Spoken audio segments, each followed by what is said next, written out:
माँ को सम्मान, बेटी पढ़ाओ बेटी बचाओ, सुभद्रा, ये सब नारा आमे शुणी आसुचु।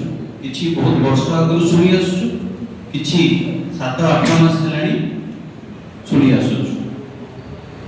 तार उद्देश्य कौन कि नारी मान को सम्मान, महिला मान सुरक्षा देवा, ये है सब उभय सरकार। आगु बीजेपी सरकार, एवं बीजेपी सरकार नारा, किंतु वास्तव आपन को सेटा देखिया पे मिलुची, मान को सम्मान मिलुची। बेटी पढ़ाओ कहउचंती, किंतु आजिकल आपन देखुचंती बेटी जो माने छात्री तांका संगे कोन होउची, सुभद्रा योजना रे कोन होउची। आज आम राज्य में 50% हेले महिला, आम पॉपुलेशन राज्य 50% हेले महिला। यदि महिला प्रति ये अत्याचार होउची, आम राज्य आगु कौन देखिए। 25 वर्ष हेलाणी गोटे सरकार तांकर थिला, सेही समय रे महिला प्रति कौन अत्याचार होता आप समस्ते जानते। परी कहतु, नमिता कहतु,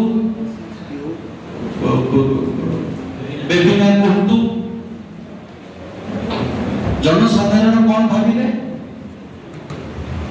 कि नुआ सरकार आछंती ये सब बंद हो जिवो।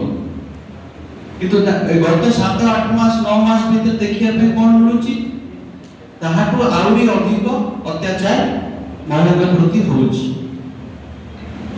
आज आपण जदि देखिबे आम राज्य रे प्राय प्रति पुलिस स्टेशन रे प्रतिदिन महिला को ऊपर अत्याचार एफआईआर लॉन्च होउची।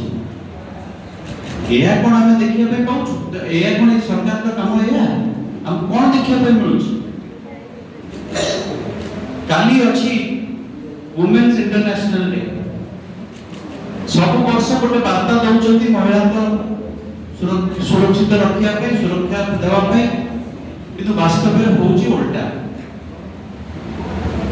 कांग्रेस दल सब बड़े महिला को, मां को, भोली को सम्मान दे आछंती एवं तांको सुरक्षित रखिया पे सब बड़े काम करि आछन। कांग्रेस दल गांधी जी को आदर्श रे चले। गांधी जी कहथिले कि आमर देश संपूर्ण भाव स्वाधीनता पाइब जो दिन जड़े महिला राति रे एकाठी से चलिकी जाई परिबो।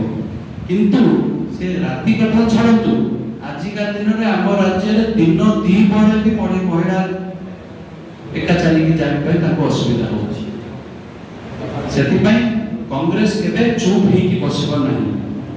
आम बीसीसी सभापति श्रीयुक्त भक्तचरण दास कर निर्देश रे आमे आसंता 10 तारीख दिन महिला को सुरक्षित रखिया पे आमे गोटे एजिटेशन करूछु एडीएम का ऑफिस सामने रे। आमे गवर्नमेंट को चेतै देवा पे चाहूछु एवं लोगों को सचेतन करबा पे चाहूछु।